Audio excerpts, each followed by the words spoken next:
We're monitoring him for no alcohol. Yes, Judge. Right. Judge, you said no firearm or weapon. Quick legal note here, random UAs means random urine analyses, basically surprise drug or alcohol tests. Judges use these to keep defendants accountable during probation or pretrial release. What do you think, is that too strict or totally fair given a DWI charge? Drop your take below. Yeah. No alcohol, no drugs, random UAs, no contact, no going back to the house in question. I think that's it. Ms. Oak. Well, this part's wild. The defendant was literally asleep at a green light with the car in drive and her foot on the brake. That's a serious safety risk. Imagine what could have happened if she slipped off the pedal. You can see Judge Fleischer's tone here, firm but not furious, balancing authority with concern. 4, I have your client in the box. So if you want to do PC, you have an arraignment, right? Yes. So let me just do this and we can get you. Okay. What's the name? Guidry on Got page it. 7. All right, good morning, Ms. Guidry. Ms. Guidry, you're charged with driving while intoxicated. You're facing up to 6 months in jail and or a $2,000 fine. You're going to do probable cause. You have the right to remain silent. Anything you say can or will be used against you. You have the right to have an attorney present. If you cannot afford one will be appointed to you, man. On December 7th, 2024, at approximately 2:35 a.m., the officer conducted a traffic stop on the defendant's vehicle. After observing it stopped at a light with the right turn indicator on, but the vehicle not moving. The light cycled 2 more times to green, but the vehicle did not move. Upon making contact with the vehicle, the officer observed the defendant, the driver, and a passenger to both be asleep, and the passenger had an open liquor container on her lap. The vehicle was in drive and the defendant's foot was on the brake pedal. The defendant eventually woke up after continuous attempts to wake the defendant and the passenger. The officer observed a strong odor of an alcoholic beverage on the defendant's breath and person. The defendant admitted to drinking 3 Hurricanes and 2 Amarettos, and standard field sobriety tests were performed. HGN 4 out of 6, walk and turn 7 out of 8, one leg stand 4 out of 4. The DIC was read and the defendant consented to breath. The results were 0.107 and 0.103. Got it. Ms. Guidry, I'm going to find that there's probable cause to go forward with the case. Okay, hold up, even Judge Fleischer was surprised here. You can almost feel the courtroom loosen up for a second. It's rare to see a light moment in a DWI case. But this also shows how judges humanize defendants. Not every moment is tense. What's your read on this exchange, empathy or disbelief? Does she have a Texas driver license? It's eligible, Your Honor. Okay. You're not allowed to drive unless you have liability insurance in your name. This is a condition of your bond. If you violate these conditions, then you will go to jail. Do you understand? Yes.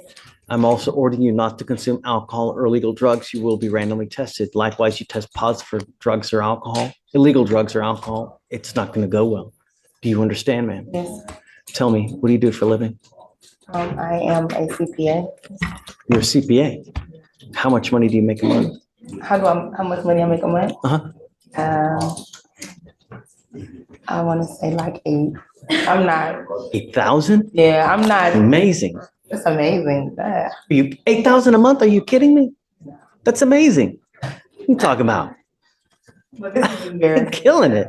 No. It's all right. Look, let's not say it any further. You need a lawyer to represent you. Okay. We're going to reset your case to give you time to hire a lawyer. So what I'm going to have you do is I'm going to have you go to Victoria, sign a reset. We'll get you with Felicia for your bond conditions. You really make that kind of money, Mom? Doing that? Exactly. I'm aiming to Oh, something, but almost you work full time? no. Can you afford a lawyer? I can. Okay. We'll give you time. If you ever have any issues, come back, talk to us, and then we can always go further, whether you need an appointed lawyer or not. Okay. So I'm just, communication is key. I need you to talk to me, and then we can, if you need, we can appoint you a lawyer if you have any problems out there. Okay. All right. Thank you. So understand this though, there's a lot of timing requirements with the DWI. So don't wait. Get on it quick. Okay. Thank you. Yes, ma'am. Page 8, Jimenez, come on up. Page 8, Jimenez. Not me. Is that you? It's my dad. It's my dad, sir. Where's Vladimir Jimenez? It's a detention center, sir.